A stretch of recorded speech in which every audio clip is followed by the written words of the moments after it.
Hi students, நான் உங்கள் வெற்றி கரெக்ட்லேருந்து கல்யாணகுமார் பேசுகிறேன். அண்ணா யூனிவர்சிட்டிக்கு கீழே வரக்கூடிய பொறியியல் கல்லூரிகளில் அதிகமான வேலைவாய்ப்புகள் கொடுக்கக்கூடிய கல்லூரிகளை பற்றி நம்ம பார்த்துட்ருக்கோம். அந்த வகையில் இந்த இடத்துல 5வது இடத்துல இருக்கக்கூடிய கல்லூரியை பற்றி பார்த்தலாம். இது சிஐடி என அழைக்கப்படக்கூடிய கோயம்புத்தூர் இன்ஸ்டியூட் ஆஃப் டெக்னாலஜி. இது கோயம்புத்தூரில் தான் பிளேஸ் ஆயிருக்கு. 1956ஆம் ஆண்டே இந்த கல்லூரி தொடங்கிட்டாங்க. இதோடைய கவுன்சிலிங் கோட் பார்த்தீங்கன்னா 2002. ஸோ இது வந்து நேக்கில் வந்து A கிரேட் வாங்கியிருக்கு.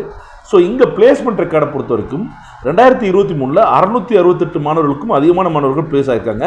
மீடியன் சேலரி வந்து பார்த்தீங்கன்னா 5.78 lakhs per annum. So highest பேக்கேஜை வந்து பார்த்தீங்கன்னா 52 லட்ச ரூபா வரைக்கும், அதாவது வருஷத்துக்கு 52 லட்ச ரூபா வரைக்கும் பிளேஸ்மெண்ட் கொடுத்துருக்காங்க. டாப் ரெக்ரூட்டர்ஸ் யாருன்னு பார்த்தீங்கன்னா ஜோகோ, டைக்கின், அமேசான், தோஷிபா, உண்டே, டிசிஎஸ், இன்ஃபோசிஸ், பெர்ஜர், இந்த மாதிரி பெரும் நிறுவனங்கள் வந்து இங்கே வந்து கேம்பஸ்க்கு வர்றாங்க. ஸோ இந்த கல்லூரி ஒரு தலைசிறந்த கல்லூரியாக நம்ம மாணவர்கள் கருதலாம். சரியா?